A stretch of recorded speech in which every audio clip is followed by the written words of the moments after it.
यारीअ जी ख़बर हुजे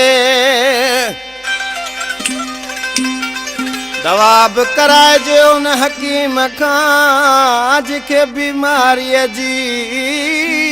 ख़बर हुजे यार बि कजे उहो अरबेला जंहिंखे यारीअ जी कदर हुजे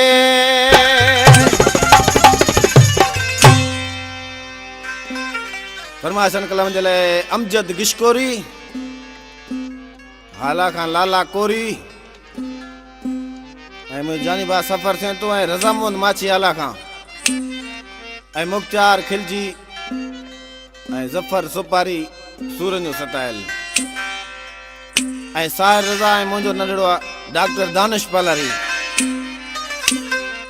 हुयो इतबार जे माण्हूअ ते सो बेकार थी बीठो झली दोह में जेखां बेली उन्हीअ जो यार थी बीठो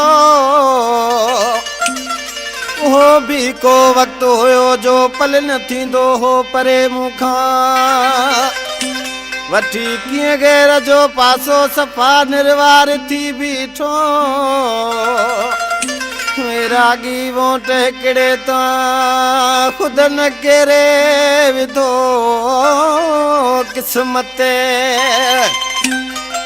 न जेको इश्क जो मिंबर हो बेली उहो हक़दार थी बीठो हे अखियूं न पूर कहिड़ा लख थो घुराए मां मोहबत दी दोहे प्यारा तॾहिं यार अचाए थो मां मोहबत दी दोहे प्यारा तॾहिं यार अचाए थो मां अखियूं न पूर कहिड़ा लख थो घुराए मां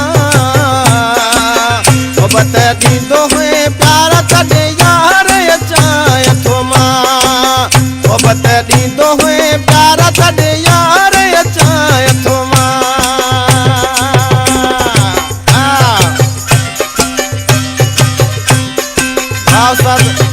जानी वाह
मोहब्बत ॾींदो हुए प्यारा तॾहिं यार अचां हथ मां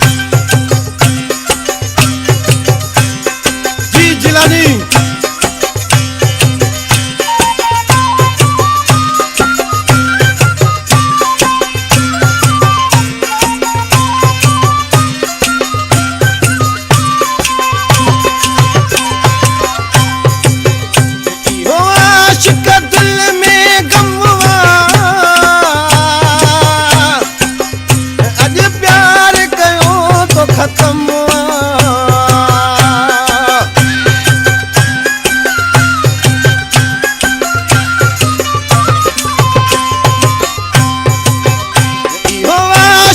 दिल